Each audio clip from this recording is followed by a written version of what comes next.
नमस्कार दोस्तों, मेरा नाम है अमित और आप देख रहे हैं ज्ञान की फैक्ट्री चैनल। दोस्तों, हम लोग एक फार्मूले की सीरीज लेके चल रहे हैं जहां पे मैंने आपको ज्योमेट्री के फार्मूले बता दिए हैं, मेंसुरेशन के फार्मूले बता दिए हैं और उसी क्रम में एचसीएफ एलसीएम के फार्मूले बता दिए हैं। अब नंबर सिस्टम के मैं फार्मूले और कुछ इंपॉर्टेंट कॉन्सेप्ट बताने जा रहा हूँ। जो भी इम्पोर्टेंट हैं वो सारे मैंने इस वीडियो में कंक्लूड कर रखे हैं और आप इस वीडियो को शुरू से लेके पूरा देखिएगा, क्योंकि इसमें मैंने एक भी टॉपिक नहीं छोड़ रखा है, सारे टॉपिक कवर कर रखे हैं जो आपके एग्ज़ाम के लिए इम्पोर्टेंट है। इस सीरीज़ का शुरू करने का मेरा मेन मकसद है कि आप लास्ट टाइम पे या कभी भी आपको फार्मूला रिवीजन करना है तो आप तुरंत इस वीडियो को देख के अपने फार्मूला रिवीजन कर सकते हैं या इस अपने नोटबुक में इसको नोट डाउन कर सकते हैं। अभी मैं जल्द ही में ही नंबर सिस्टम से रिलेटेड या हर टॉपिक से रिलेटेड टाइप वाइज क्वेश्चन का सीरीज लेकर आऊँगा, जहाँ पे मैं हर टाइप का क्वेश्चन कवर कराऊँगा, चाहे वो किसी भी एग्ज़ाम से रिलेटेड क्यों ना हो। तो ज़्यादा टाइम वेस्ट ना करते हुए हम चलिए टॉपिक पे आते हैं और डिस्कस करते हैं। तो आज हम पढ़ेंगे नंबर सिस्टम। तो आपको पता है नंबर क्या है? नंबर इज़ एनीथिंग, जैसे कि हमारा 1 2 3 4 ये क्या है? एक नंबर है। ये प्लस आई बीटा ये क्या है? हमारा एक नंबर है, लेकिन एक इमेजिनरी नंबर है। तो नंबर का क्लासिफिकेशन हम सबसे पहले करते हैं। नंबर दो तरह से क्लासीफाई कर सकते हैं, एक रियल नंबर और दूसरा इमेजिनरी नंबर। एक रियल नंबर, दूसरा इमेजिनरी नंबर। रियल नंबर क्या होता है, इमेजिनरी नंबर क्या होता है? रियल नंबर वो नंबर होता है जिसको हम नंबर लाइन पे रिप्रेजेंट कर सकते हैं। इट मीन्स अगर हम एक नंबर लाइन बनाते हैं माइनस इनफाइनाइट से लेकर प्लस इनफाइनाइट तक इंक्लूडिंग जीरो बीच में, तो हम इस पे रियल नंबर को यहाँ पे हम दर्शा सकते हैं, लेकिन इमेजिनरी नंबर को हम नहीं दर्शा सकते हैं। तो हमारे जो सिलेबस में मोस्टली आता है वो रियल नंबर से आता है कॉन्सेप्ट। और रियल नंबर भी आगे चल के पॉजिटिव इंटीजर नेगेटिव इंटीजर में होता है, लेकिन हम वही चीज़ पढ़ेंगे जो हमारे एग्जाम में पूछी जाती है। तो पहला है हमारा रेशनल नंबर। तो रेशनल नंबर में क्या होता है कि कोई भी नंबर अगर p बाई q के फॉर्म में लिखा जा सके और q जहाँ जीरो ना हो, तो ऐसे नंबर को हम क्या बोलेंगे? रेशनल नंबर बोलेंगे। और पी और क्यू क्या होना चाहिए? एक नेचुरल नंबर होना चाहिए। ऐसा नहीं कि आप कोई भी नंबर लेके पी या क्यू का डेसिमल लेकर नहीं बना सकते हैं। फॉर एग्जांपल जैसे कि हमारा 3/5 हो गया, तो 3/5 में क्या हो गया कि एक हमारा p बाई क्यू के फॉर्म में लिखा जा सकता है और q does not equal to zero. अभी ये बहुत लोग ये सोच रहे हैं कि क्या ये एक रेशनल नंबर है? 3 बिल्कुल है। आप 3/1 लिख सकते हैं, कोई दिक्कत नहीं है। क्या 1.5 एक रेशनल नंबर है? बिल्कुल। आप क्या करिए, पॉइंट हटाइए, नीचे जीरो बढ़ा दीजिए। इसको आप चाहे तो सिंप्लीफाई कर सकते हैं। 5×3 = 15, 5×2 = 10, 3/2 हो जाएगा। तो एक रेशनल नंबर हो गया। अब उसी तरह से इरेशनल नंबर वो नंबर होता है जिसको हम p बाई क्यू के फॉर्म में नहीं लिख सकते हैं। जैसे कि अगर आपको हम बोलें कि √13 का मान बताइए, तो √13 का मान आपको नहीं पता है, तो ये क्या है? एक तरह का इरेशनल नंबर। अगर मैं कहूँ कि √9 का मान बताइए, तो √9 का मान आप बता सकते हैं। इसकी कितनी वैल्यू होती है? 3 होती है, +-3। ठीक है, +-3 या आप सिर्फ सीधा प्लस कंसिडर करिए, माइनस अभी रहने दीजिए। तो प्लस कंसिडर करिए, मतलब +3 होती है। तो क्या है 3 या √9 क्या है? एक रेशनल नंबर है। और ये क्या है? इरेशनल नंबर है। और ये क्या है? रेशनल नंबर है। तो ये नंबर सिस्टम का कॉन्सेप्ट। और चलिए आगे बढ़ते हैं इसी सीरीज में। Natural number. नेचुरल नंबर क्या होता है? नेचुरल नंबर वो होता है अगर हम 1 से स्टार्ट करते हैं और ये हम इनफाइनाइट तक चले जाते हैं, एक एक इंक्रीज करते हुए 1+1+1 करके इंक्रीज करते करते इनफाइनाइट तक चले जाते हैं, तो वो जो सीरीज होती है वो हमारी होती है नेचुरल नंबर की सीरीज होती है। Whole number. होल नंबर कुछ नहीं है, अगर आप जीरो को भी इंक्लूड कर देते हैं नेचुरल नंबर के अंदर तो वो एक होल नंबर सीरीज बन जाती है। तो इट मीन्स अगर होल नंबर की सीरीज की आपसे बात किया जाए तो वो जीरो सबसे इंक्लूडिंग होगा। Even number. इवन नंबर सबसे छोटा जो इवन नंबर है वो 2 है। 2 से हमारी सारी चीज़ें स्टार्ट हो जाएंगी, 2 4 6। इवन नंबर में क्या होगा? डिफरेंस 2 का होगा और ये 2 से डिविजिबल भी होना चाहिए इवन नंबर। उसी तरह से ऑड नंबर। ऑड नंबर में क्या होगा? इसमें भी 2 का डिफरेंस तो होगा, लेकिन ये 2 से डिविजिबल नहीं होगा। और यही बेसिक डिफरेंस है। इवन नंबर डिविजिबल बाई 2 और odd number not divisible by 2। Not divisible by 2। ठीक है, चलिए अब इसमें और आगे बढ़ते हैं। अब हम और चीज़ें देखते हैं। अब आपका यहाँ पे आप देख रहे होंगे प्राइम नंबर। प्राइम नंबर एक ऐसा नंबर होता है जो कि खुद से कटे या वन से कटे। वन से तो सारे नंबर कटते हैं, मतलब खुद से भी, बस खुद से ही कटे और किसी नंबर से ना कटे। इसका मतलब ये कि ऐसा कोई नंबर जिसके सिर्फ दो ही फैक्टर हो। तो वही यहाँ मैंने लिख रखा है कि a number which is exactly divisible by one और इटसेल्फ। तो जैसे दो हो गया, दो का फैक्टर की बात करें तो या तो दो होगा और या एक होगा। उसी तरह तीन के फैक्टर की बात करें या तो तीन होगा या एक होगा। पाँच के फैक्टर की बात करें या तो पाँच होगा या एक होगा। तो ये क्या है, एक तरह से प्राइम नंबर की सीरीज है। तो अगर सबसे छोटा प्राइम नंबर आपसे पूछा जाए तो आप दो तीन पाँच, क्या आप एक क्या है प्राइम नंबर है कि नहीं? नहीं, एक प्राइम नंबर नहीं है। मैंने क्या बताया कि उसके दो फैक्टर होने चाहिए, तो इसके लेकिन एक ही फैक्टर है, इसलिए एक क्या है, प्राइम नंबर नहीं है। तो सबसे छोटा प्राइम नंबर अगर आपसे पूछा जाए तो आप क्या बताएंगे? टू बताएंगे। चलिए आगे बढ़ते हैं। अब ये है को प्राइम नंबर। को प्राइम नंबर क्या होता है? को प्राइम नंबर वो नंबर होते हैं, ये दो सेट का नंबर होता है। यहाँ पे मैंने लिखा है coprime number is a set of two number, set of two number having HCF 1। जैसे कि अगर मैं बात करूँ 15 और 8 की, ये 15 और 8 का अगर आप एचसीएफ निकालोगे तो आपको कितना एचसीएफ मिलेगा? एचसीएफ आपको मिलेगा 1। इसका मतलब ये होता है कि इनके बीच में कोई भी चीज़ कॉमन ना रहे, कोई भी कॉमन फैक्टर ना रहे 1 को छोड़ के। इसी तरह 7 और 5, 7 और 5 क्या है? को प्राइम नंबर है। तो को प्राइम नंबर के लिए हमेशा दो नंबर हमको सेट चाहिए, एक दो डिजिट का, दो नंबर का एक सेट चाहिए। तो वो हम इसको नंबर को क्या बोलेंगे? को प्राइम नंबर। तो को प्राइम नंबर जब भी है तो आपको एचसीएफ चेक करना। अगर एचसीएफ 1 आ रहा है तो आप उस नंबर को को प्राइम नंबर बोलेंगे। Composite number. कंपोजिट नंबर क्या होता है कि जिनके दो से ज़्यादा फैक्टर हैं, दो से ज़्यादा फैक्टर हैं, ऐसे नंबर को हम क्या बोलते हैं? कंपोजिट बोलते हैं। तो वही मैंने यहाँ लिख रखा है, number is said to be composite if it has more than two factor, more than two factor. तो यहाँ पे मोर देन दो फैक्टर, ये कम से, अगर दो फैक्टर है तो नहीं होगा, दो से ज़्यादा होना चाहिए। अगर मैं कहूँ कि 15 क्या है, कंपोजिट नंबर है कि नहीं, तो ज़रूरी नहीं है कि 15 एक ऑड नंबर तो वही है। तो ऐसा नहीं कि कोई भी ऑड नंबर कंपोजिट नहीं हो सकता है। कंपोजिट नंबर का बस एक ही वो है कि आपको उससे दो से ज़्यादा फैक्टर अगर मिले हैं तो वो नंबर कंपोजिट नंबर होगा। जैसे 15 का अगर मैं देखूँ तो 1 हो गया, 3 हो गया, 5 फैक्टर हो गया, 15 हो गया खुद। तो इसके 4 फैक्टर हैं, तो ये क्या हो गया? कंपोजिट। अगर मैं दो की बात करूँ कि दो क्या है, कंपोजिट है कि नहीं है, तो मैं अगर दो का फैक्टर करने जा रहा हूँ तो या तो एक एक मिला है, दो मिला है। यहाँ पे हमें दो ही फैक्टर मिल रहे हैं एक तरह से। तो यहाँ से दो ही फैक्टर मिले हैं, तो यहाँ पे हम कहेंगे कि ये क्या है? It is not a composite number. क्यों? क्योंकि इसमें सिर्फ दो ही फैक्टर हैं। चलिए अब नेक्स्ट स्लाइड की तरफ बढ़ते हैं। अब हम पढ़ेंगे डिविजिबिलिटी रूल की तरफ। डिविजिबिलिटी रूल है तो बहुत सारी छोटी चीज़ें और सबको आप लोग को आता भी होगा, तो मैं ज़्यादा टाइम नहीं लूँगा यहाँ पे। अगर कोई चीज़ दो से डिविजिबल कर देखना है तो लास्ट में क्या होना चाहिए, या लास्ट में वो जो लास्ट डिजिट है वो दो से जाना चाहिए। आसान भाषा में कहें तो लास्ट में 0 2 4 6 8 हो। तीन के लिए क्या करते हैं कि सम ऑफ डिजिट अगर 3 से डिविजिबल हो रही है तो सारे पूरी डिजिट वो 3 से डिविजिबल होगी। 4 के लिए क्या करते हैं कि डिजिट का लास्ट 2 डिजिट चेक करते हैं। जो भी अंक हमारा लिखा हुआ है इसके जो लास्ट के 2 डिजिट हैं इनको हम चेक करते हैं। 5 के लिए क्या करते हैं? लास्ट का 1 डिजिट चेक करेंगे, लास्ट का 1 डिजिट चेक करेंगे कि अगर वो 0 और 5 है तो वो नंबर 5 से जाएगा। 6 के लिए अगर करेंगे, क्योंकि देखिए 6 किसका फैक्टर है? 6 का, या 6 का फैक्टर क्या है? 2 है और 3 है। तो यानी कि दो नंबर, कोई नंबर का 2 3 से जा रहा है, दोनों से जा रहा है, कंपलसरी है, दोनों से जा रहा है तो ये 6 से भी जाएगा। तो वही चीज़ मैंने यहाँ लिख रखी है कि 2 3 से डिविजिबिलिटी चेक करना है। ठीक है। उसी तरह 8 का क्या है कि लास्ट का आपको 3 डिजिट देखना था। 4 वाले में क्या था? लास्ट का 2 डिजिट देखना था, यहाँ पे लास्ट का 3 डिजिट देखना है आपको। ठीक है। 9 के लिए अब मैं यहाँ पे 7 को मैंने स्किप कर रखा है, 7 को स्किप कर रखा है, 13 को स्किप, क्योंकि इनके स्पेशल्स रूल होते हैं और वो बहुत ज़्यादा यूज़फुल नहीं होते हैं और आपको उसको याद रखने की कोई ज़रूरत नहीं है। वो आप डायरेक्टली डिवाइड करके देख लीजिए, कोई बहुत बड़ी बात नहीं है।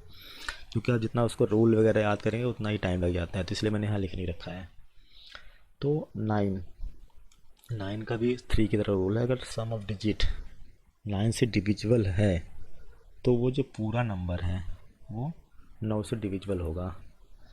11, अगर ऑड प्लेस और इवन प्लेस का डिफरेंस 0 या 11 का मल्टीपल आता है तो वो नंबर 11 से जाएगा। फॉर एग्जांपल अगर मैं कहूँ कि 1331, क्या ये 11 से जाएगा कि नहीं जाएगा, तो मैंने क्या किया कि इन सबको अलग जोड़ लिया, इन सबको अलग जोड़ लिया। अब इसके आगे तो कुछ है नहीं, तो यहाँ 0 है बेसिकली, तो मुझे मतलब यहीं तक जोड़ना है।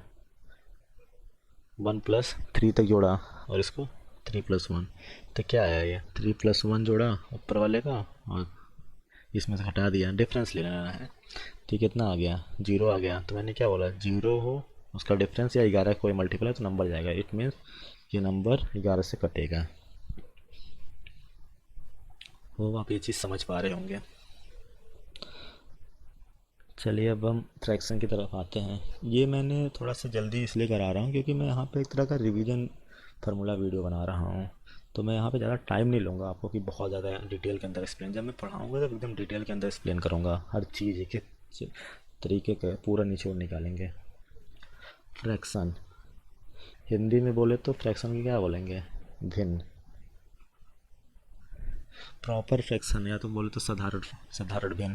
तो प्रॉपर फ्रैक्शन आसान भाषा में बोले जिनकी वैल्यू लेस देन 1 आए, जिनकी वैल्यू लेस देन 1 आए। जैसे कि 2/3 करोगे तो इनकी वैल्यू लेस देन 1 आएगी। 5/3 करोगे, सॉरी 3/5 करोगे तो इनकी वैल्यू लेस देन, क्योंकि इसकी वैल्यू क्या होगी 0.6 होगी, इसकी वैल्यू क्या होगी, पॉइंट लगाओगे एक जीरो बढ़ेगा, 3 6 18 पॉइंट, ये 0.66 चलता जाएगा। तो इनकी वैल्यू देखो 1 से कम आ रही है। यहाँ पे बात करें तो कितना आएगा 0.8।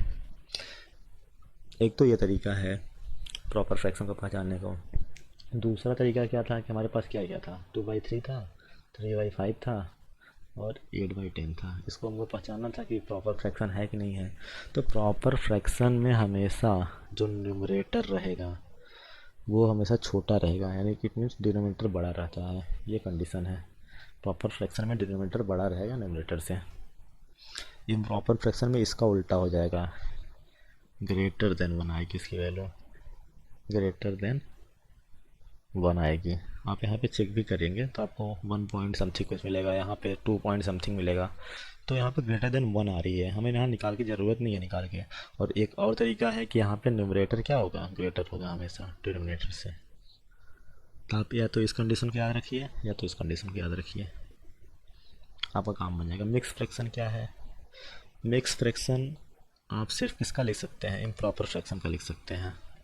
प्रॉपर फ्रैक्शन का मिक्स फ्रैक्शन नहीं लिखा जा सकता है, इम्प्रॉपर फ्रैक्शन का लिखा जा सकता है, लिखा जा सकता है। कैसे, अब हमारे पास सपोज यही था 5/3 था, 5/3 था।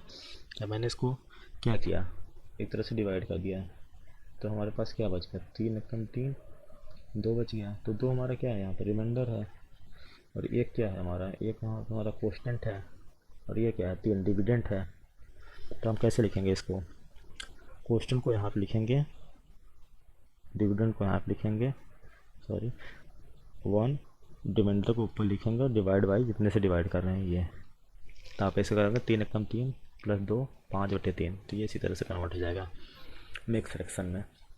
तो आपको ये चीज़ आनी चाहिए मिक्स फ्रैक्शन से प्रॉपर इम्प्रॉपर फ्रैक्शन में, और इम्प्रॉपर फ्रैक्शन से मिक्स फ्रैक्शन में, ये कन्वर्जन आपको आना चाहिए। अब हम यहाँ पे देखेंगे कि आपसे ये पूछा जाता है कि कभी कभी कौन सा फ्रैक्शन बड़ा है। जैसे मैंने यहाँ पे दे दिया 2/3, 3/6, 5/7 और 16/14। अब मैं यहाँ पे आपसे अगर पूछूँगी कौन सा फ्रैक्शन बड़ा है, तो आप इसको देख के ऐसे नहीं बता सकते हो। तो इसका तरीका है करने का, आप कैसे करोगे, बहुत सारे तरीके हैं। एक तो आप क्या करोगे, इन सारे को डिवाइड कर करके देख लो एक तो वो तरीका है, लेकिन वो उतना बेस्ट तरीका नहीं है कि आप वहाँ डिवाइड करने जाएंगे तो बहुत टाइम लगने वाला है। अगर आपको इंक्रीजिंग ऑर्डर में सजाने का है तो आप सोचो कितना टाइम लगेगा। तो आप अगर कभी भी इस तरह क्वेश्चन आए अरेंज इन इंक्रीजिंग ऑर्डर, तो आप वहाँ पे ऑप्शन का ज़रूर यूज़ करिएगा। 2/3 को आप 2/3 ही रहने दीजिए। 3/6 को क्या लिख सकते हैं, 1/2, क्योंकि आप इसको सिंप्लीफाई कर लीजिए। ये तो 5/7 रह ही रहेगा। अब यहाँ पे अगर मैं किससे सिंप्लीफाई करूँ, 4 से कर देता हूँ, 4 चौक 16, 4 दहा में 40, फिर कर लेता हूँ 2 और 5, ठीक है। तो हमारे कितना हो गया, 2/5 हो गया। अब चाहे तो इसको डेसिमल में बदल के कर सकते हैं, लेकिन मैं उसको आपको ऐसे नहीं बताऊँगा। अब मुझे इसको इंक्रीजिंग ऑर्डर में सपोज लगाना है, तो मैं सबसे छोटा पहले फाइंड आउट करने की कोशिश करूँगा। तो सबसे छोटा क्या होगा, सबसे छोटा ऐसे पता करेंगे आप इनका किसी को 2 को कंसीडर करिए आप, हम पहले इन दोनों को कंसीडर कर रहे हैं, इन दोनों को। 2 दूनी 4, 3 एक कम 3, यहाँ पे हमारा 4 आ रहा है, यहाँ पे 3 आ रहा है हमारा। तो कौन सा बड़ा है, ये बड़ा है, ये छोटा है, तो हम पहले इसको ले लेंगे, हमें छोटे से मतलब है। 1/2 को 7 1 जा 7, 2 5 जा 10, तो यहाँ 10 आ रहा है, यहाँ 7 आ रहा है, यहाँ 10 आ रहा है, यहाँ पे 7 आ रहा है। तो हम 7 वाले यहाँ इस वाले कंसीडर करेंगे, ये छोटा है। फिर इससे करेंगे 5 1 जा 5, 2 2 जा 4, तो ये छोटा है। तो ये सबसे छोटा हमारा कौन सा हो गया, 2/5 हो गया। उससे छोटा कौन सा हो गया, 2/5, 1/2, ये तो हो गया। हम दोनों में से देख लेंगे, 7 2 जा 14, 5 3 जा 15, तो ये बड़ा है, ये वाला छोटा है 2/3, और ये 5/7। अब इसको चेक कर लीजिएगा, मेरे हिसाब से ये सही है ऑर्डर। अब ये आंसर नहीं देंगे क्योंकि आपने तो इसको सिंप्लीफाई कर रखा है, तो आप आंसर इस फॉर्म में दे दीजिएगा, कोई दिक्कत नहीं। 16/14 को हमने क्या लिख रखा था, 2/5 लिख रखा था ना, तो यहाँ पे आप 16/14 लिख लीजिएगा। 16/14, 1/2 किसको लिख रखा था, 3/6 को लिख रखा था। 2/3 किसको लिख रखा था, 2/3 को ही लिख रखा था। और 5/7 तो 5/7 ही था। तो ये हमारा सही ऑर्डर है। तो ये आप इंक्रीजिंग एंड डिक्रीजिंग जो भी पूछे आप यहाँ से निकाल सकते हैं आराम से। बाकी जब डिटेल में पढ़ाएंगे तो वहाँ सारी चीज़ें एकदम डिटेल में, यहाँ पे मैं रिवीजन करा रहा हूँ एक तरह से आपको बस। अब एक बहुत ही इंपॉर्टेंट कॉन्सेप्ट आता है, terminating decimal and non terminating decimal. अब ये है क्या, टर्मिनेटिंग डेसिमल। टर्मिनेटिंग डेसिमल वो डेसिमल होता है जिसमें फाइनाइट नंबर ऑफ टर्म्स हो। कहने का यह मतलब है कि वो कहीं पे जाके रुके पॉइंट के बाद डेसिमल। वही मैंने यहाँ लिख रखा है, terminating decimal is the decimal that has an end digit. कहने का मतलब यह है कि it is a decimal which has finite number. इसमें क्या होने चाहिए, फाइनाइट नंबर होने चाहिए, फाइनाइट नंबर ऑफ डिजिट होने चाहिए। एग्जाम्पल 1.15, ये क्या है, एक तरह का टर्मिनेटिंग डेसिमल है। 0.15, ये क्या है, एक तरह का टर्मिनेटिंग डेसिमल है। 0.86, क्या है, एक तरह का टर्मिनेटिंग डेसिमल है। मैं कहूँ 1/2, क्या है, एक तरह का। तो आप ये तो सोचेंगे अरे फ्रैक्शन है, डेसिमल तो नहीं। बिल्कुल डेसिमल में आप इसको कन्वर्ट नहीं कर सकते हैं। 0.5, ठीक है, एक तरह का टर्मिनेटिंग डेसिमल है। मैं कहूँ 1/3, तो आप कहेंगे नहीं, क्यों, क्योंकि आप इसको सॉल्व करते जाएंगे तो 0.333333 ये चलता जाएगा। तो ये टर्मिनेटिंग डेसिमल नहीं है, ये नॉन टर्मिनेटिंग डेसिमल है। तो नॉन टर्मिनेटिंग डेसिमल देख लेते हैं। अब नॉन टर्मिनेटिंग डेसिमल इसमें क्या होगा कि फाइनाइट टर्म नहीं रहेंगे, इसमें क्या होंगे, इनफाइनाइट नंबर ऑफ डिजिट होंगे। जैसे एग्जाम्पल में 0.44, ये सीरीज चलती जा रही है, 1.1111 चलती जा रही है, 1/3, तो आप क्या लिखेंगे 0.33। तो हम इसी को क्या लिख देते थे, 0.54 के ऊपर बार। इसी को हम क्या लिख देते हैं 1.1, और ये 1 चल रहा है तो 1 के ऊपर बार बस, और ये 0.3 के ऊपर बार। अब इसको बाकी हम फ्रैक्शन में कन्वर्ट कर लेते हैं, तो वही अभी देखेंगे कि फ्रैक्शन में कैसे कन्वर्ट करते हैं, और उसी को हम रेकरिंग डेसिमल बोलते हैं। तो यहीं पे हम सीखेंगे कि कैसे कन्वर्ट करते हैं, how to write non terminating repeating decimal into fraction. कहने का मतलब ये है कि रेकरिंग डेसिमल को रेशनल नंबर या फ्रैक्शन में कैसे चेंज करें।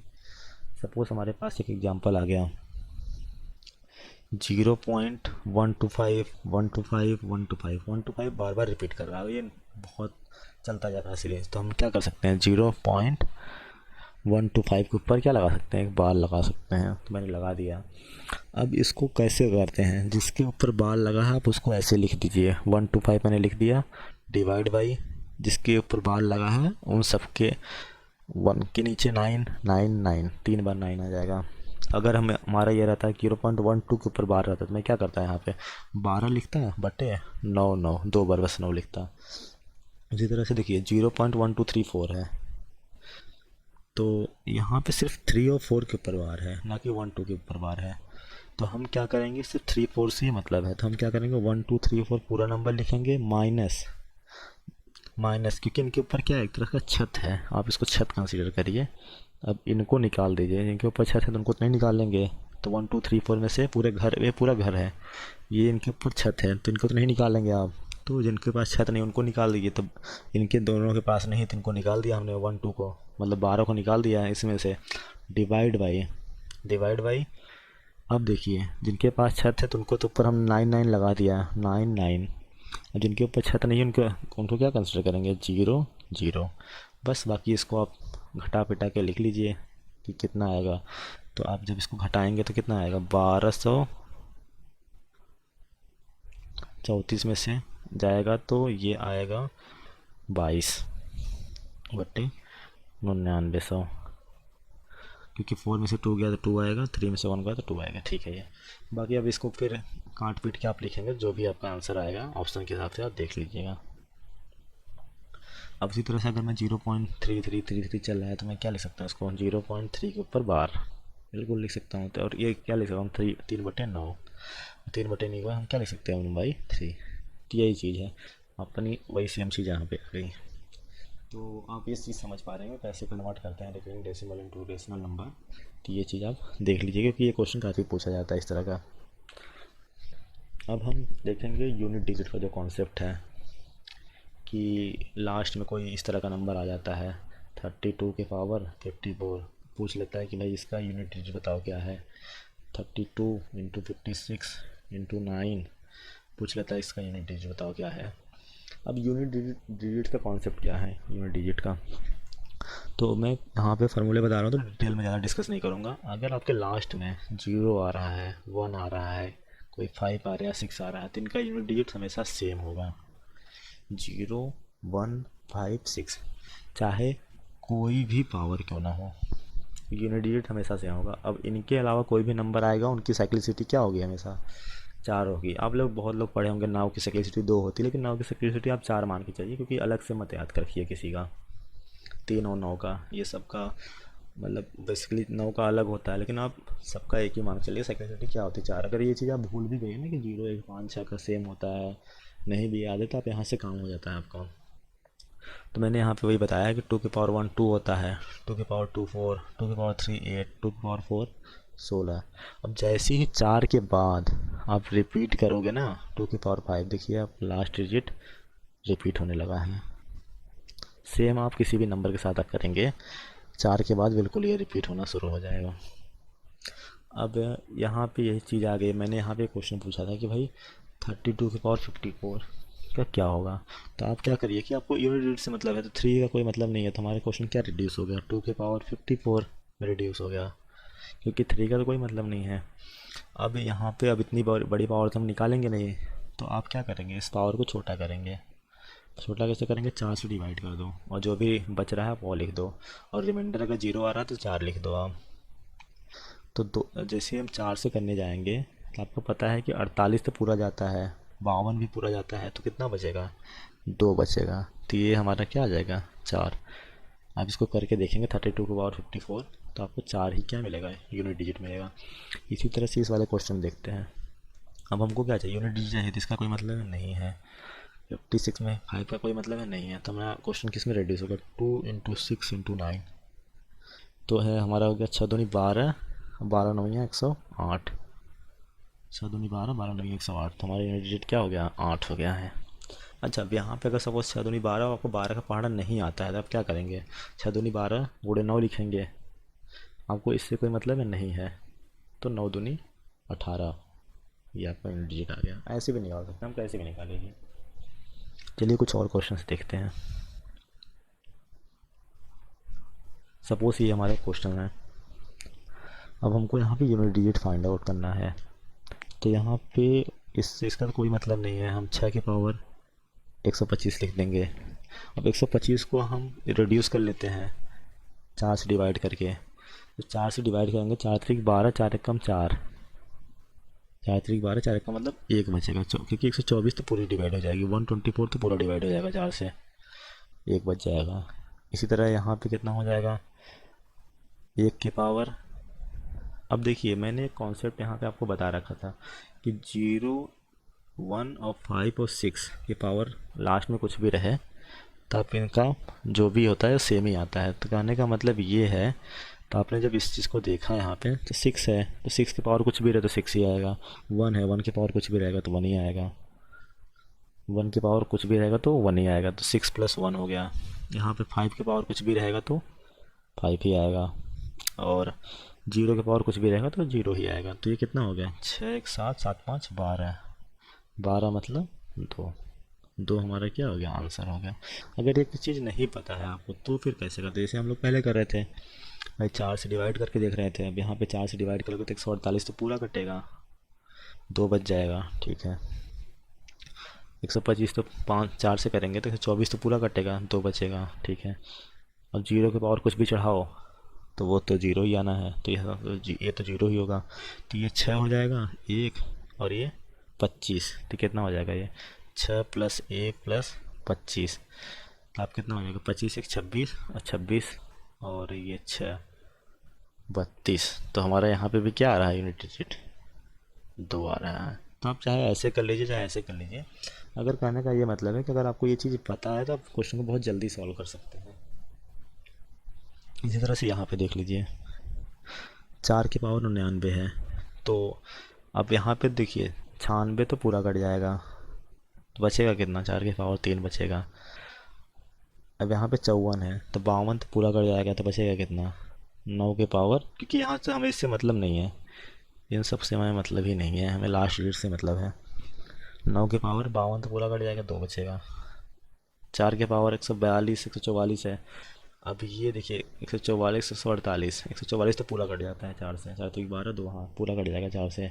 तो अब रिमाइंडर 0 आ रहा है, तो आप यहाँ पे क्या लिख देंगे, जब रिमाइंडर 0 आता है तो 4 लिख लेंगे, क्योंकि सिंप्लिसिटी 4 होती है। प्लस अब 9 की पावर कितना आ जाएगा, ये 9 के पावर कितना जाएगा, तो 9 के पावर आपका जाएगा 199 है ये, तो इसको आप रिड्यूस करिए, तो 4 चौक 16, 4 चौक 16, 3 3 यहाँ बचेगा, 4 9 36, 3 बचेगा, मतलब क्योंकि 196 पूरा चला जाएगा, 3 बचेगा। अब बस इसको सॉल्व करके आप लिख लीजिए, आसानी से आ जाएगा आपका आंसर। कैसे सॉल्व करेंगे, 4 का क्यूब कितना होगा, 64 होगा, 4 चौक 16 16 चौक 9 का क्यूब 81 होगा, 9 का स्क्वायर सॉरी 81 होगा। अब 4 के पावर 4 है, तो 64 तो होगा 4 का क्यूब, 64 को 4 कर लीजिए, 4 चौक 16, 4 चौक 24, 1 25, यानी कि 256 आ गया। 4 चौक 16, 4 चौक 24 1 25, 256 आ गया, 256। और 9 का क्यूब कितना हो जाएगा, 729।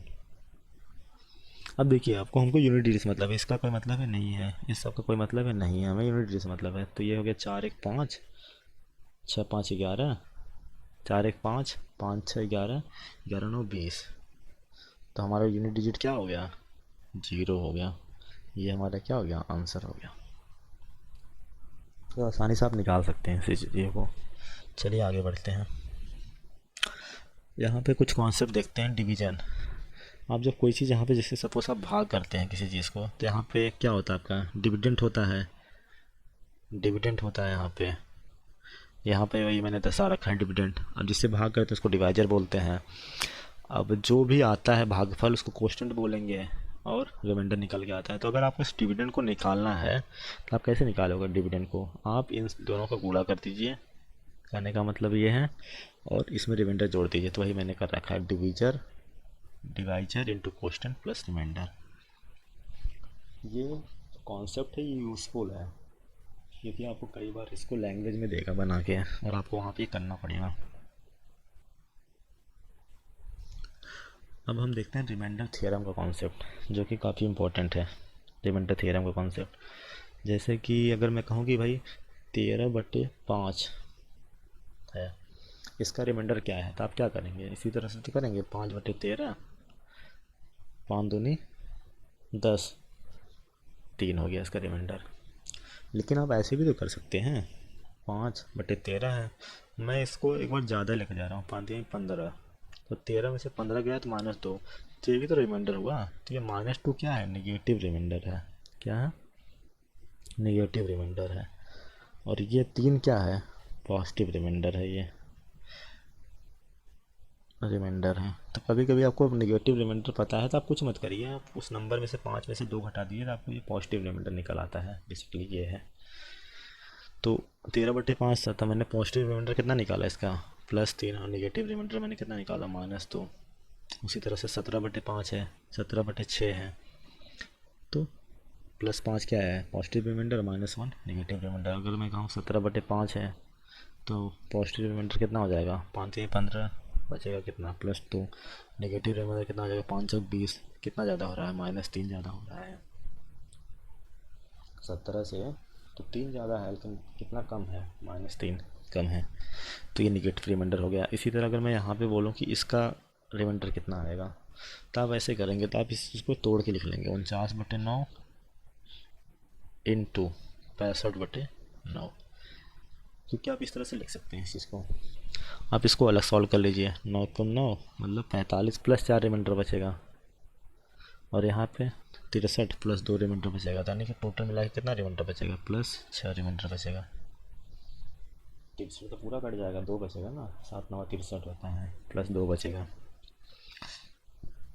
मैं यहाँ पे अगर बात करूँ 1 फैक्टोरियल +2 फैक्टोरियल +3 फैक्टोरियल +4 फैक्टोरियल, अगर इसको काटना हो तो वो कितना बनेगा, तो आपको पहले फैक्टोरियल पता होना चाहिए क्या होता है। अगर मैं बोलूँ 1 फैक्टोरियल तो कितना होता है 1, 2 फैक्टोरियल तो क्या करना है 2 × 1 तक आ जाना है, 3 फैक्टोरियल तब क्या करना है 3 × 2 × 1, तो ये चीज़ आप जान रहे होंगे। तो यहाँ से फैक्टोरियल का कॉन्सेप्ट वही है।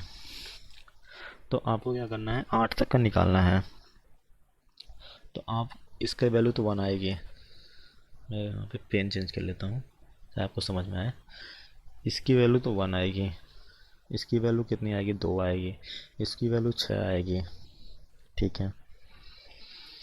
इसकी वैल्यू कितनी आएगी 4 पेट्रोल की वैल्यू 4 × 3 × 2 निकालेंगे, ऐसे ही × 1, 4 3 12 12 2 24 आएगी।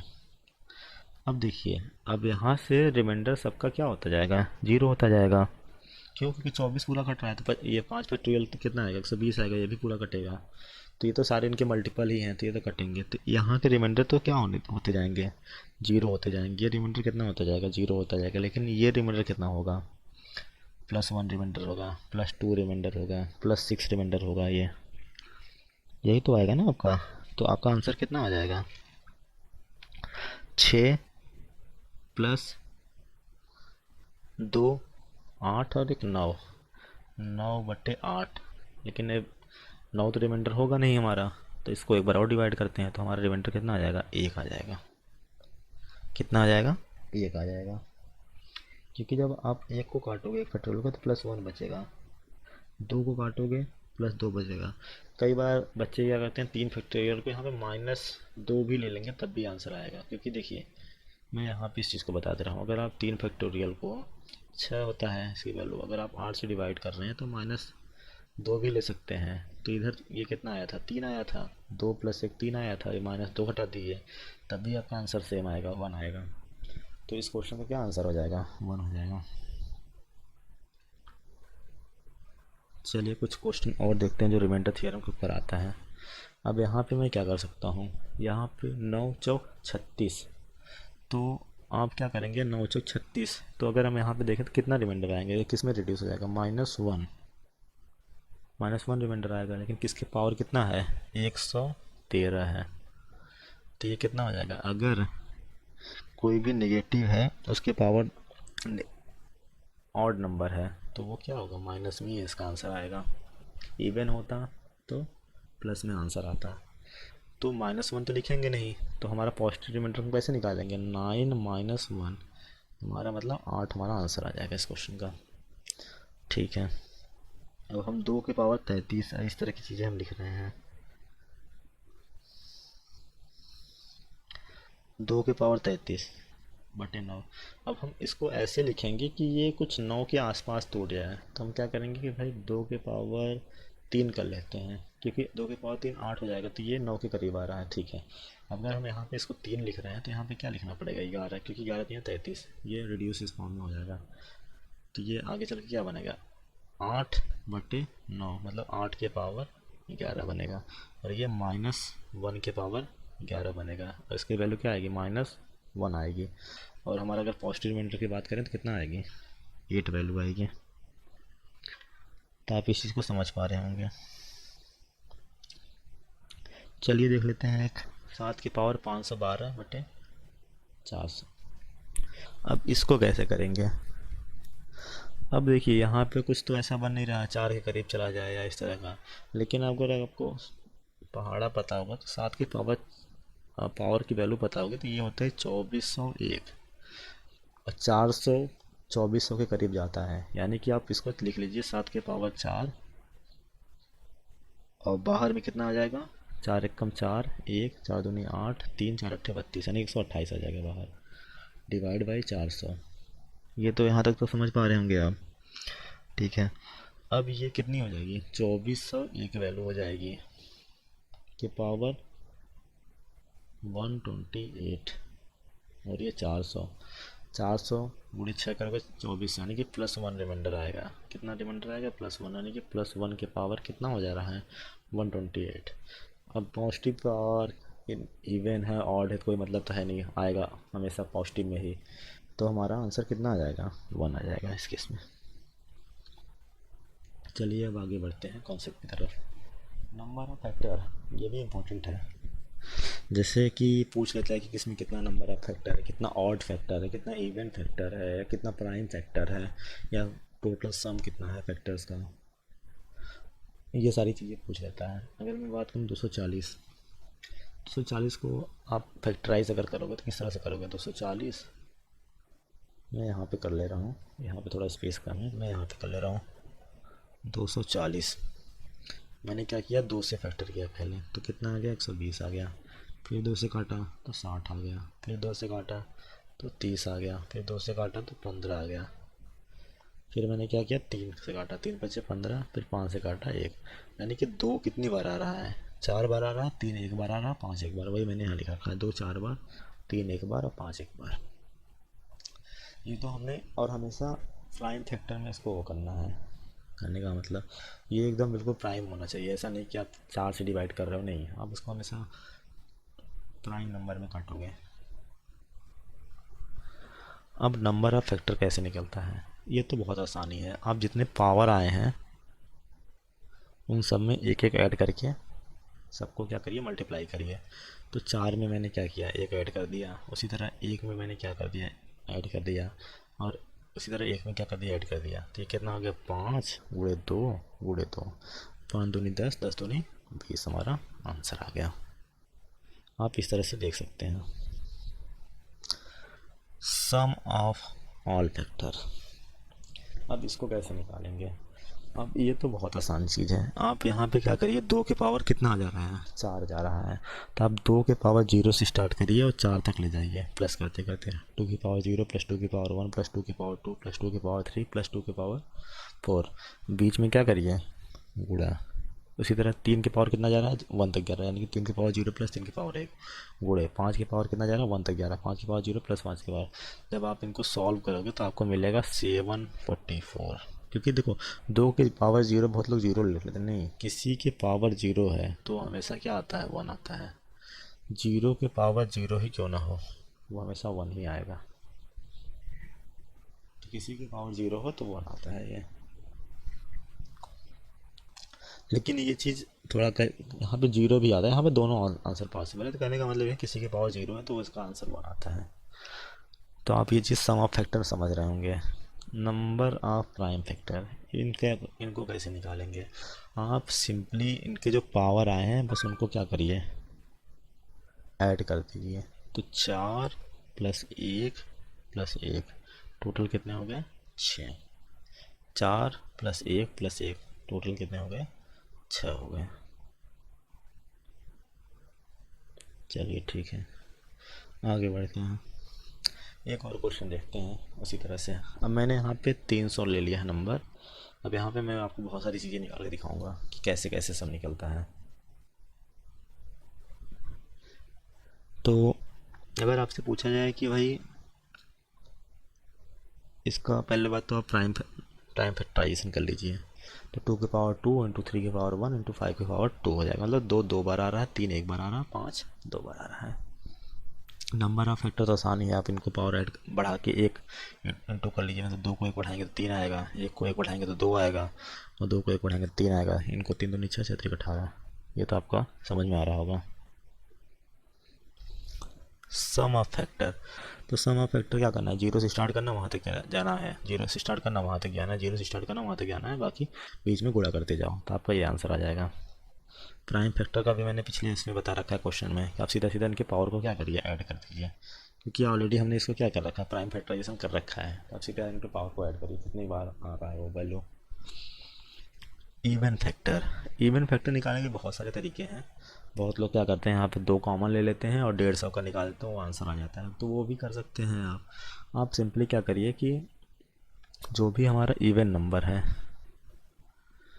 जो भी हमारा इवन नंबर है उसमें क्या करते हैं, ऐड नहीं करेंगे उसमें पावर कोई भी। तो 2 के पावर 2 है, तो 2 हमने यहाँ पे ये वाला 2 लिया है, ये वाला नहीं, ये वाला 2 लिया है हमने यहाँ पे। और बाकी अब ये क्या है, सॉरी ये इवन है, तो इवन में हम कोई भी चीज़ ऐड नहीं करेंगे, और ऑड में हम एक ऐड करते जाएंगे। ऑड में हमने क्या किया, एक ऐड किया तो 2 आ गया। उसी तरह ये भी एक ऑड है, तो इसमें भी क्या करना पड़ेगा, इसकी पावर में एक ऐड करना पड़ेगा, तो ये ऐड कर दिया, 3 आ गया, इनको मल्टीप्लाई कर दो, ये हमारा क्या आ जाता है, इवन नंबर आ जाता है, इवन फैक्टर आ जाता है। तो इसमें आपको नोट करने वाला पॉइंट यही है कि इवन नंबर के पावर में ऐड नहीं करते हैं, क्योंकि ये इवन नंबर था तो इसके पावर में हम एज इट इज़ लिख देते हैं। ऑड वाले हम क्या करेंगे कि हम इवन को कंसीडर ही नहीं करेंगे, कहने का मतलब हमारा फैक्टर ये बन रहा था 2 के पावर 2 इंटू 3 के पावर 1 इंटू 5 के पावर 2 बन रहा था, हम इसको कंसीडर ही नहीं करेंगे, इसको हम कंसीडर ही नहीं करेंगे, बस इसको बढ़ा के आप लिख दीजिए, 1 का 2 कर लीजिए, 2 का 3 कर लीजिए, तो आपको कितना आंसर आ जाएगा, ये 6 आ जाएगा आंसर आपका। तो ये आप यहाँ पे ये चीज़ें समझ पा रहे होंगे।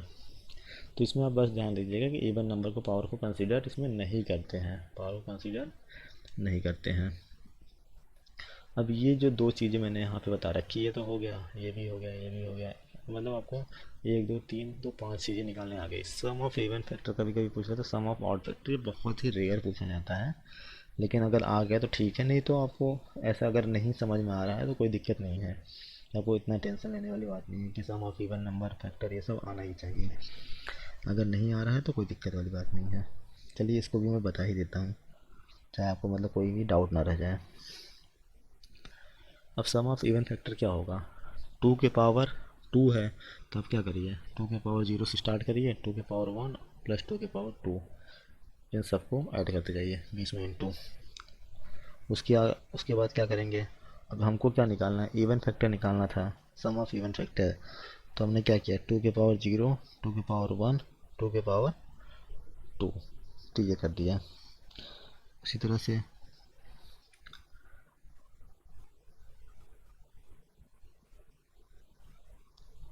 ठीक है, इवन फैक्टर में ये हो गया। और अगर 3 का हम कंसिडर करें तो 3 के पावर कितना आ जाएगा, 3 के पावर 0 प्लस 3 के पावर 1, और ये 5 के पावर 0 से लेके 5 के पावर 1 प्लस 5 के पावर 2 चलता जाएगा 5 के पावर 2 तक। आप इनको सॉल्व करोगे। अच्छा, एक चीज़ यहाँ पे गलती हो रही है कि जब भी हम इवन पावर को कंसिडर करेंगे तो हम 0 से नहीं कंसिडर करेंगे, हम उसको 1 से कंसिडर करेंगे, इसको हम 1 से कंसिडर करेंगे। तो आप जब इनको सॉल्व करोगे तो ये आएगा 2 के पावर 1, 2 के पावर 2 4 और 2 ये 6 आ जाएगा, ये आ जाएगा कितना 3 और 1 4 आ जाएगा, और ये 50 25 और 5 30 और 1 31, तो 31 गुणे 4 गुणे 6 कर लेंगे, 6 6 24 गुणे 31, तो कितना हो जाएगा, 6 24 24 कम 24 तरीके 744 आ जाएगा आपका ये। ठीक है, उसी तरह से सम ऑफ ऑड फैक्टर निकालेंगे कि भाई इसका सम कितना आएगा, तो आप यहाँ पे 3 के आप इन चीज़ों को बस कंसीडर कर लीजिए, आपका ये आ जाएगा। इसमें क्या है कि 4 गुणे 31 कर लीजिए, सीधा सीधा आपका आंसर आ जाएगा 104। सॉरी 4 गुणे 31 कितना हो जाएगा, 104 नहीं होगा, 4 एकम 4 4 तरीक 12 124 आएगा। क्योंकि हमने क्यों कंसिडर नहीं किया, क्योंकि हमें ऑड वाले में हमको ये चाहिए ही नहीं ना, हमने आपको ऑलरेडी बता रखा, तो आप ये चीज़ों को चाहे तो इग्नोर भी कर सकते हैं अगर आपको ना समझ में आ रहा हो तो। और अगर आप इस वीडियो को रिपीट कर लेंगे इस वाले पोर्शन को तो आपको ये चीज़ समझ में आ जाएगी। इवन वाले फैक्टर मैंने आपको मैं फिर से बता दे रहा हूँ कि यहाँ पे आपको क्या करना है कि जो इवन आए ना उसको जीरो नहीं कंसिडर करना, बस इसको यही ध्यान देना है, बाकी तो आपका सब कुछ सेम ही है इसी तरह से।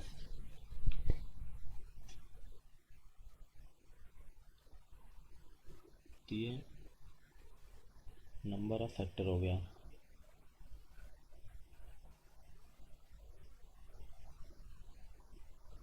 सॉरी 1 मिनट, ठीक है, ये हो गया, ये वाला हो गया 240, ठीक है। अब फैक्टोरियल में आपको बता दो, यहाँ पे 2 फैक्टोरियल मैंने ऑलरेडी बता रखा है, 2 गुणे 1 2 हो जाएगा।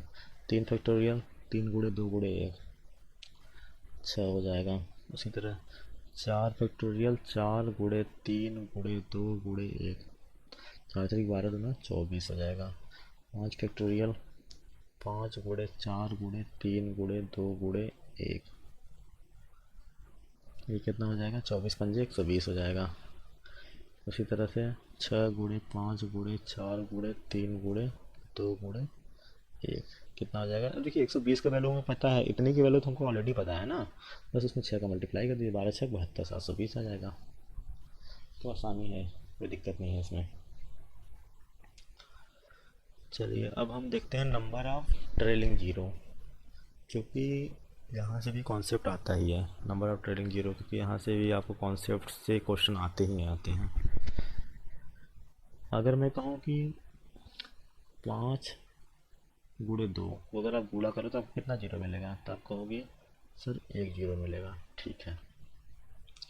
मैं अगर कहूँ कि भाई 5×5×2 करो तो आपको कितना आएगा, तो आप कहोगे 50×25 = 50, तब भी 1 ही जीरो मिल रहा है, ठीक है। अगर मैं कहूँ कि अब मैं क्या किया, 5 को 2 बार रहने दिया, 2 को यही सेम चीज़ को एक बार और 2 से गुणा कर दिया, अब कितना जीरो मिलेगा। तो मैंने ये सब कैलकुलेट नहीं किया, मैंने बोला डायरेक्ट 2 जीरो मिलेगा, बाकी इधर क्या आएगा मुझे नहीं पता। तो आपने सोचा कि ये कैसे हो गया, आपको पता भी होगा बहुत लोगों को। तो हो क्या रहा है, 1 जीरो बनाने के लिए 5 और 2 का एक पेयर चाहिए। तो यहाँ पर हमारे पास कितने पेयर हैं, 5 2 के, तो ये एक पेयर हो गया, और दूसरा पेयर कौन सा हो गया, ये वाला हो गया 5 2 का, ये हो गया 5 और 2 का दूसरा pair.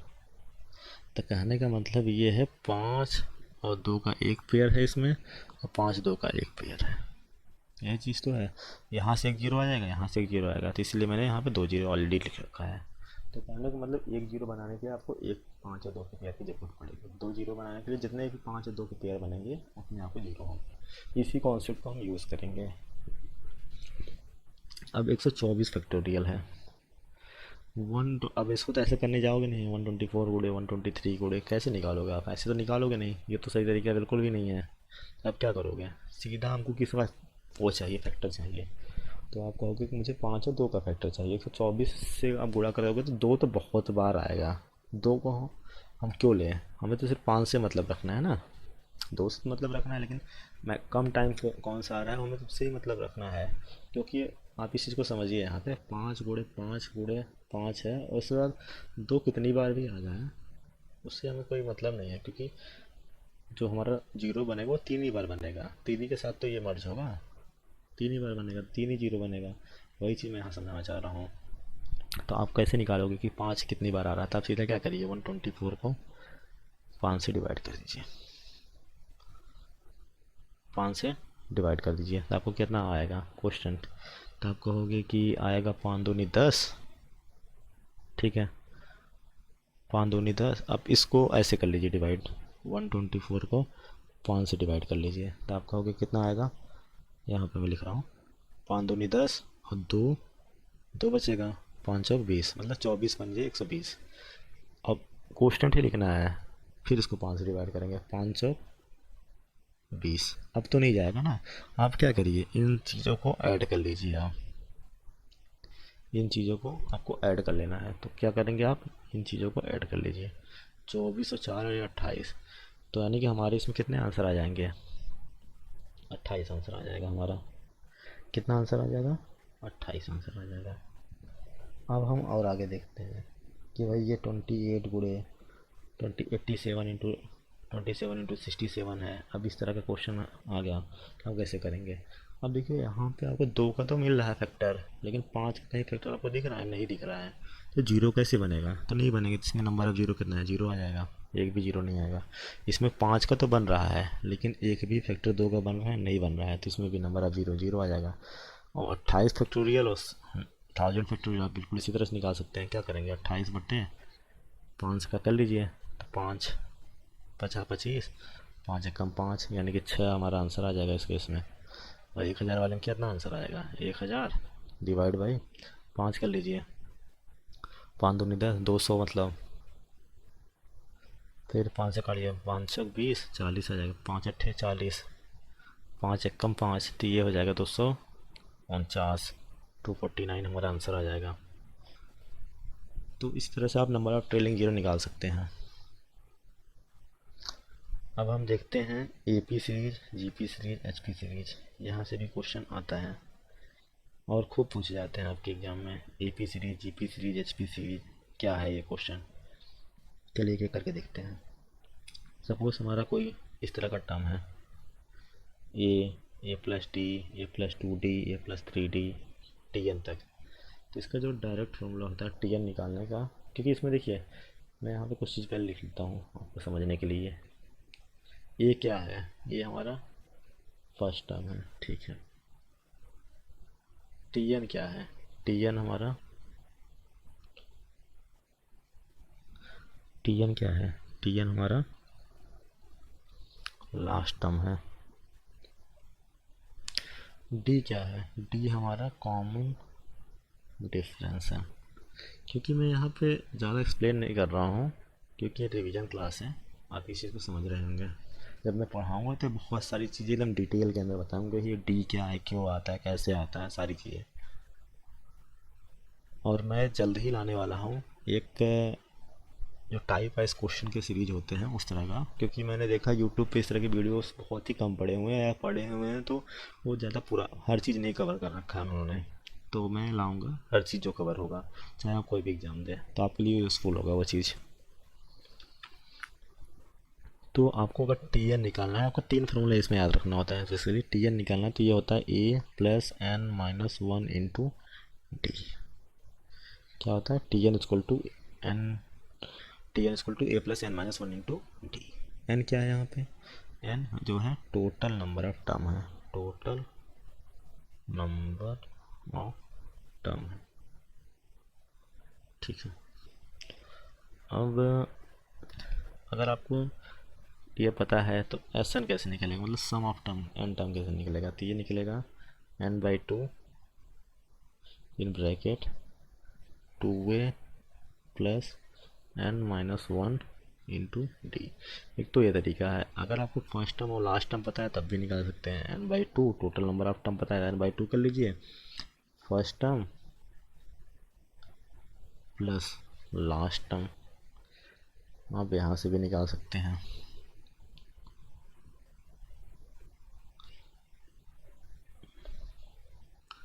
First term plus last term है, SN = n/2 first term plus last term.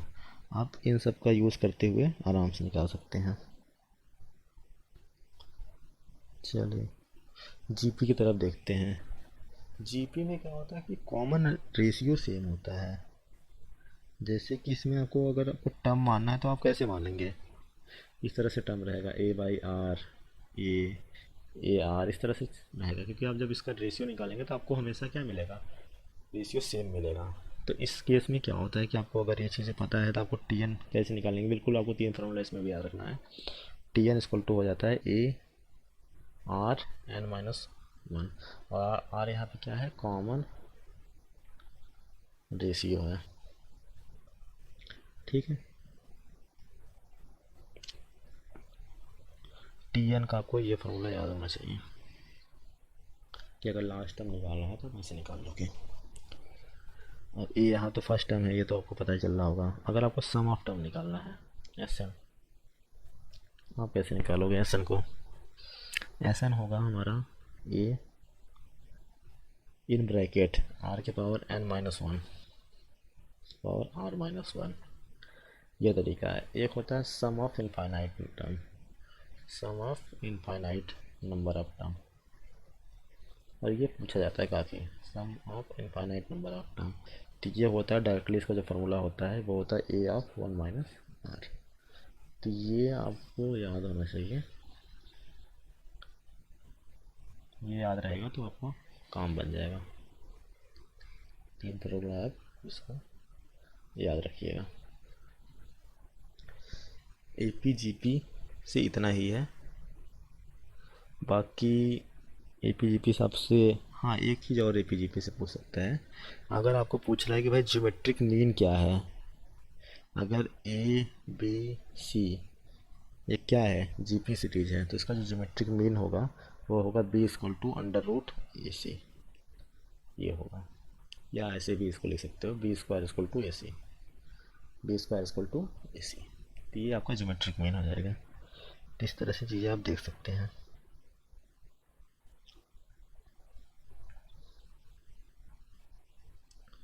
अब स्क्वायर रूट, कोई भी नंबर है जिसका हम कैसे स्क्वायर रूट निकालेंगे, और कोई परफेक्ट स्क्वायर है तो कैसे पता चलेगा कि किसका स्क्वायर है। तो ये इम्पोर्टेंट है, ये बेसिकली कैलकुलेशन पर्पज़ के लिए इम्पोर्टेंट है। ये सिंप्लीफिकेशन में आपको यूज़ मिलेगा इसका। चलिए मैं आपको कुछ करके एक एग्जांपल के तौर पे समझाता हूँ, ऐसे आप शायद नहीं समझ पाओगे। तो मैं एक एग्जांपल ले लेता हूँ। सपोज मैंने ले लिया, आपको इसके लिए आपको स्क्वायर याद होना बहुत ज़रूरी है। तो मैं आपको पहले कुछ बेसिक्स बता देता हूँ, फिर मैं यहाँ पे लेके चलता हूँ। मैं यहाँ पे आपको कुछ बेसिक्स बता देता हूँ पहले। मतलब एक का स्क्वायर तो एक होगा, दो का स्क्वायर चार होगा, तीन का स्क्वायर नौ होगा, ठीक है। थोड़ा सा तिरछा लिखा रहा, मैं फिर से लिख रहा हूँ। दो का स्क्वायर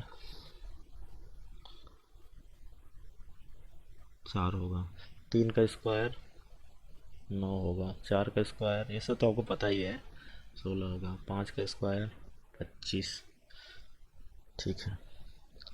छः का स्क्वायर 36, सात का स्क्वायर 49, आठ का स्क्वायर 64, नौ का स्क्वायर 81 और 10 का स्क्वायर 100, ठीक है। उसी तरह से 11 का स्क्वायर मैं बोलूँ तो आप कहेंगे कि 11 का स्क्वायर 121, 12 का स्क्वायर 144, 13 का स्क्वायर आप कहेंगे 169, 14 का स्क्वायर तो आप कहेंगे 196, 15 का स्क्वायर 225, 16 का स्क्वायर 256, 17 का स्क्वायर 289, 18 का स्क्वायर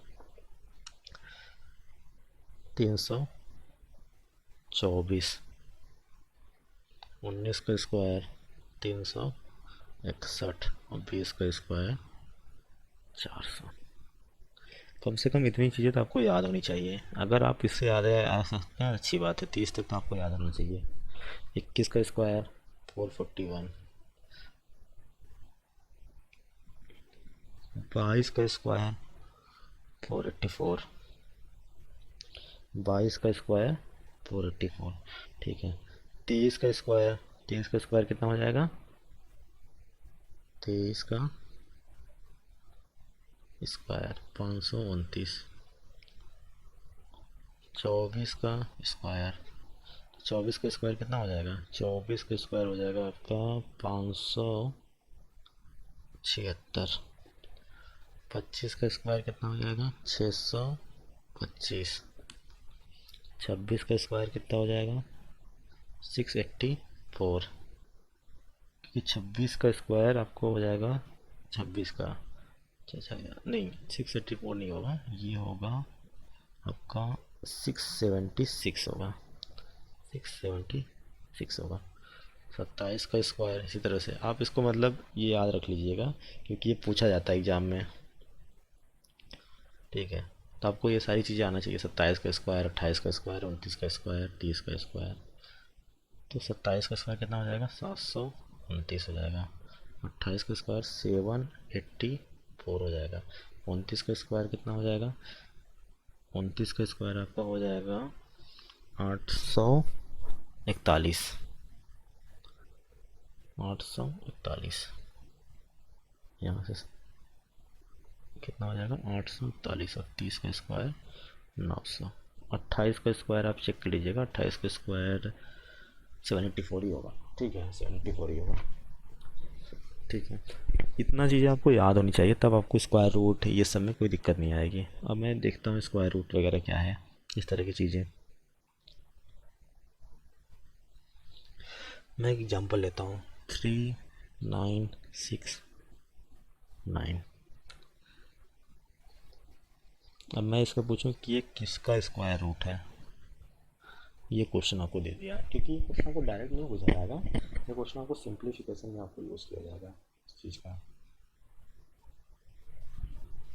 तो आप क्या करिए कि इसको पेयरिंग कर लीजिए, 3969 का दो पेयरिंग कर लीजिए।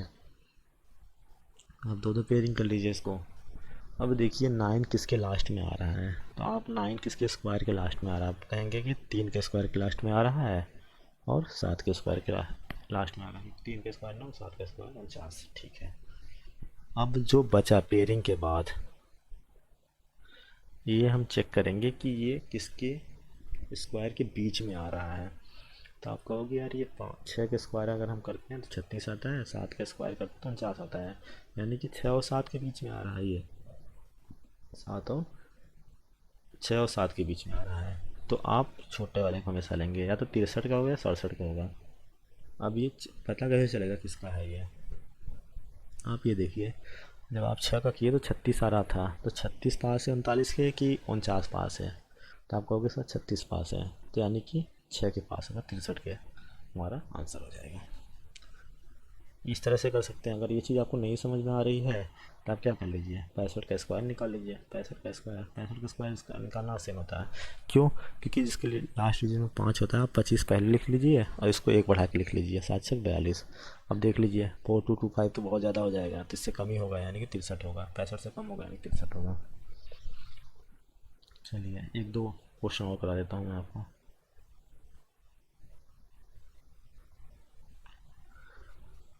15876, ये बताइए किसका स्क्वायर रूट होगा।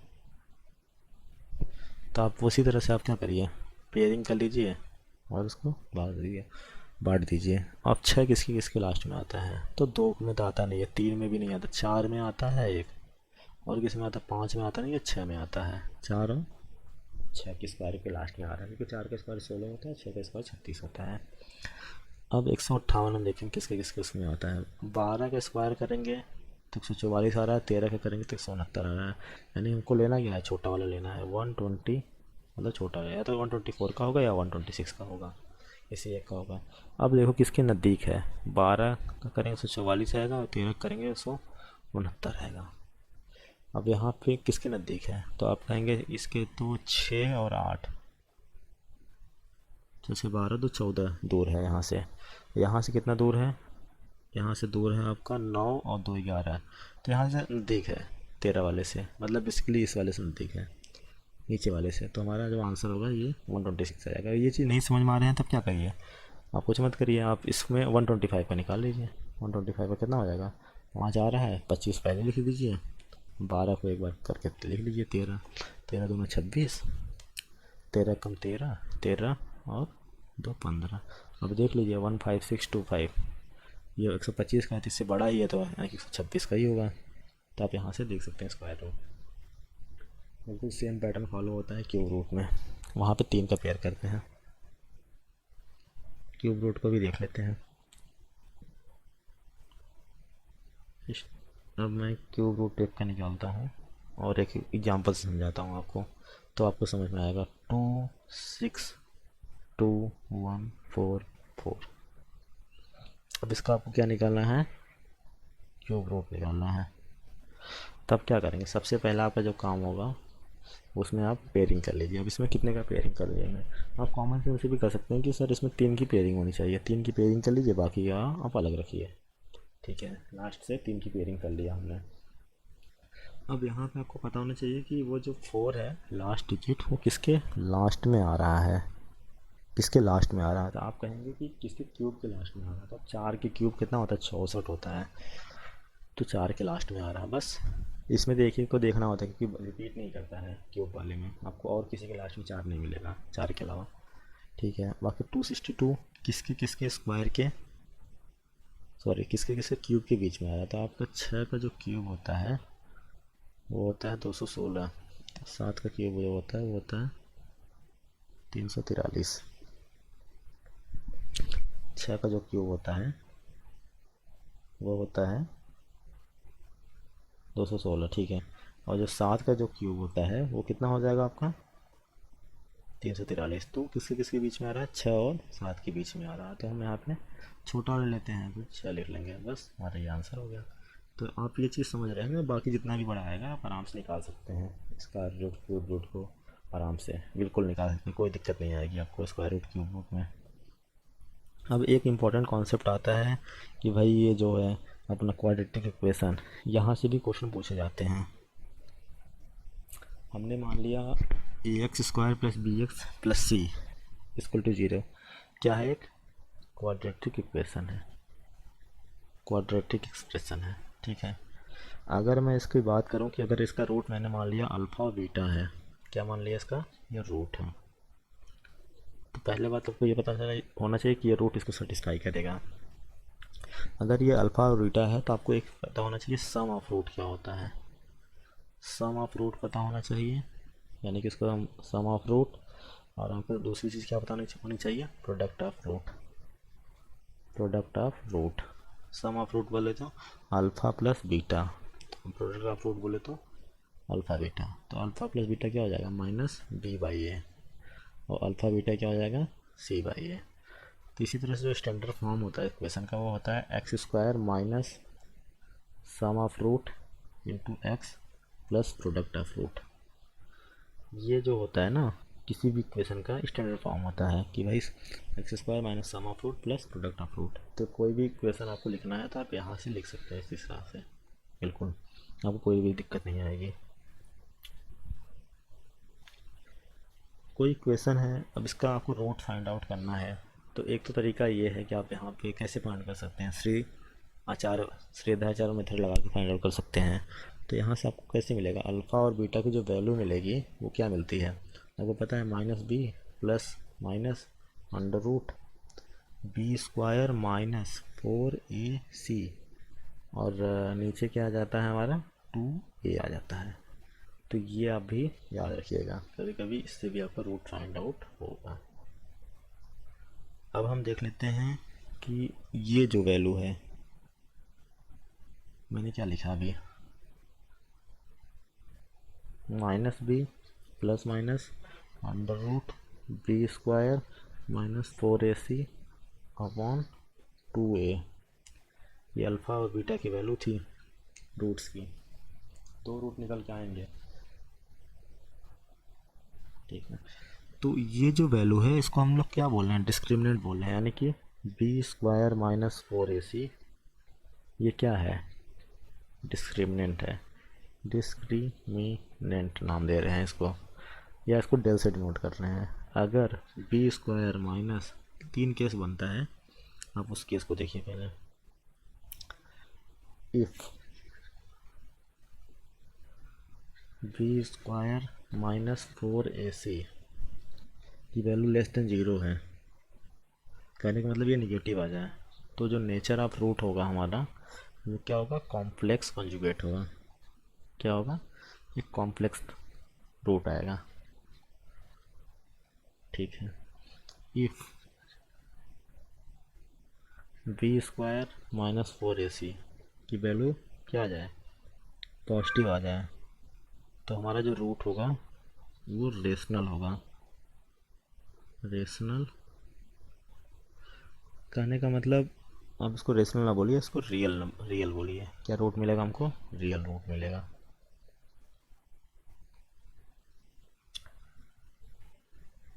बी स्क्वायर माइनस 4ac की वैल्यू ग्रेटर देन 0 आएगा तो आपको क्या मिलेगा, रेशनल मिलेगा, जो कि एक रियल का ही पार्ट है, रेशनल मिलेगा।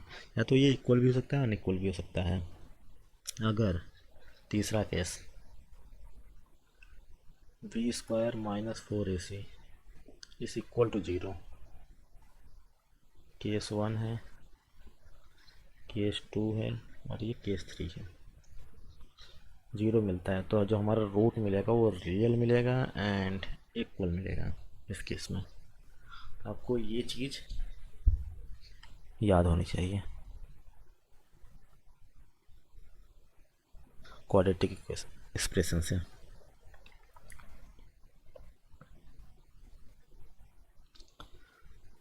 तो नंबर सिस्टम आपका यहाँ पे ख़त्म होता है और बाकी मैंने HCF LCM ज्योमेट्री मेंसुरेशन ये सब मैंने करा दिया है। तो मैंने आपको आज का मिला के 4 टॉपिक के जो ये सीरीज़ चल रही है वो कंप्लीट करा दिया है। और आपको कैसा लग रहा है ये सीरीज़ आप ज़रूर बताइए कमेंट बॉक्स में। और अगर अच्छा लग रहा है तो वीडियो को लाइक करिएगा, शेयर करिएगा और चैनल को सब्सक्राइब करिएगा। चलिए मिलते हैं आपको नेक्स्ट वीडियो में। चलिए तब तक के लिए टेक केयर, बाय बाय।